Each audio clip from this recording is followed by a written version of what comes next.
You ask Tiger to solve. This deals with linear equations with one unknown. The final result is x equals 5. Let's solve it step by step. Group all x terms on the left side of the equation. Add 2x to both sides. Group like terms. Simplify the arithmetic.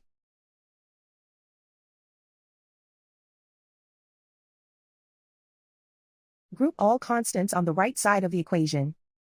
Add 25 to both sides. Simplify the arithmetic.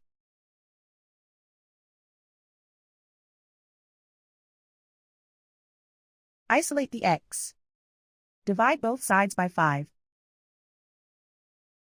Simplify the fraction. Find the greatest common factor of the numerator and denominator.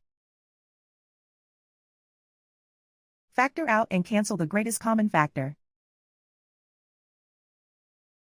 And so the final result is x equals 5.